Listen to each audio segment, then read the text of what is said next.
उस समय के वॉच के मार्केट को समझते हैं। अगर आपको घड़ी लेनी है, आपके पास 3 ऑप्शन है। लोकल लेनी है, किसी की भी ले लो, छोटे मोटे बहुत सारे अनऑर्गेनाइज्ड ब्रांड है। आपने कहा ना भैया ब्रांड में जाना है, तो भैया अगर ब्रांड में जाना है तो उस समय कोई बड़ा ब्रांड इंडिया में था ही नहीं। या तो किसी यार दोस्त को बोलो कि विदेश से कोई भेज दे, या सेकेंड हैंड मार्केट में ले लो। आप बोले नहीं, सब प्रीमियम ही चाहिए, इंडिया का ही चाहिए। तो आपके पास एक ही ऑप्शन है, HMT। HMT सरकारी कंपनी थी, गवर्नमेंट ऑफ इंडिया ने चालू की थी। नेहरू जी ने बड़े प्यार से जापानीज वॉच मेकर जो है सिटीजन, उसके साथ मिलकर कंपनी चालू की थी। और इसकी जो पहली घड़ी बनी थी जनता नाम से, आपको याद होगा, अगर आप पुराने जमाने के हैं मेरे जैसे, तो आपके घर में भी जनता की घड़ी लगी होगी। अब जब इंडियन प्रीमियम ब्रांड की बात की जाए और एक ही ब्रांड अवेलेबल है, और इसकी इतनी भयंकर डिमांड हुआ करती थी कि अगर आपको HMT की वॉच लेनी है तो कई बार दिन और कई बार महीनों इंतजार करना पड़ता था, और पसंद की वॉच मिलती भी नहीं थी। तो टाइटन ने कहा भैया इतनी भयंकर डिमांड है, सप्लाई HMT कर नहीं पा रहा, मार्केट में गैप है, घुस जाते हैं। तो टाटा ग्रुप ने प्लान किया। तो टाटा ग्रुप के जो ताज होटल संभाला करते थे जरकसीस देसाई, उन्होंने कहा यार चलो कुछ कर दें। तो बेंगलोर में जो ताज होटल है वेस्टलैंड, उसी के एक छोटे से कमरे में बैठ के इन्होंने इस टाइटन की शुरुआत कर दी। लेकिन उस समय बहुत बड़ा पंगा था। बोले क्या भाई साहब? बोले इंडिया आपको पता है 91 से पहले बहुत बंधा हुआ मार्केट था, हर जिसको ओपनली खेलने की आजादी नहीं थी। तो या तो घड़ी की मैन्युफैक्चरिंग सरकारी कंपनी करेगी, या फिर छोटे प्लेयर करेंगे। बड़े प्राइवेट प्लेयर को भैया आसानी से लाइसेंस मिलता नहीं था। तो टाटा ग्रुप ने कहा यार सीधे सीधे तो लाइसेंस मिलेगा नहीं, एक काम करते हैं पार्टनरशिप कर लेते हैं। तो टाटा ग्रुप ने जेवी किया टिडको के साथ। टिडको क्या था? Tamil Nadu industrial development corporation. इसके साथ इन्होंने एक जेवी कर लिया। बोले थोड़े तुम पार्टनर, थोड़े हम पार्टनर, चलो साथ में चालू करते हैं। अब क्योंकि सरकारी कंपनी है तो इनको टेंशन खत्म हो गई। अब ऐसा बात ऐसी है कि अगर मार्केट में नया घुस रहे हो, तुम्हारे पास कुछ भी यूएसपी होनी जरूरी है। अगर तुम भी वही माल बेचोगे जो दुनिया बेच रही है, तुम में कुछ अलग ही नहीं है, तो तुमसे लेगा कौन? तो टाटा ग्रुप से अच्छा इस चीज को कौन जानता है? तो टाटा ग्रुप ने कहा कैसे अलग हूं, कैसे अलग हूं। तो उस समय घड़ी बनाने की 2 टेक्नोलॉजी चलती है। एक होती है मैकेनिकल वॉच, जो कि मशीन से ऑपरेट होती है, और एक होती थी क्वार्ट्ज वॉच। क्वार्ट्ज वॉच का मतलब है कि भैया वो बैटरी से चलती थी।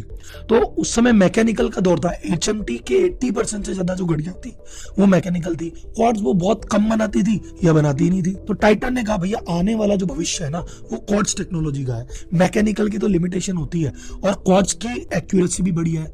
तो उन्होंने क्वार्ट्ज टेक्नोलॉजी डेवलप किया, और ये पहला मेजर चेंज था उनका HMT से। दूसरी चीज उन्होंने कहा है HMT की जितनी घड़ियां आती है बोरिंग डिजाइन है, ले दे के वही 10, 20, 25 डिजाइन है, और भारी भारी सी अंकल टाइप घड़ियां लगती है।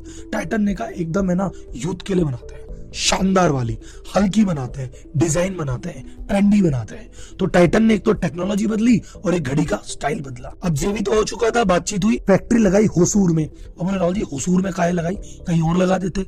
इन्होंने कहा भैया HMT का जो प्लांट है ना, उसके 1 घंटे के रास्ते पे ही है, तो अगर वहां पे प्लांट लगाएंगे तो लेबर भी आसानी से मिल जाएगी, एम्प्लॉय भी आसानी से मिल जाएंगे, बहुत सारी फैसिलिटी मिल जाएगी। तो वहां पे HMT के प्लांट के एकदम जरा सा पास में 1 घंटे की दूरी पे इन्होंने वैसा फैक्ट्री लगा दी, और 87 में इन्होंने अपनी पहली घड़ी मार्केट में लॉन्च की। अब बात करते हैं भैया स्ट्रेटजीज की। इन्होंने कौन कौन सी स्ट्रेटजी लगाई जिसकी वजह से रिटेल इंडस्ट्री में आपको ऐसा लगेगा जो रिटेल आज की डेट में आप दुनिया में देख रहे हो ना कहीं इसमें टाइटन का योगदान है।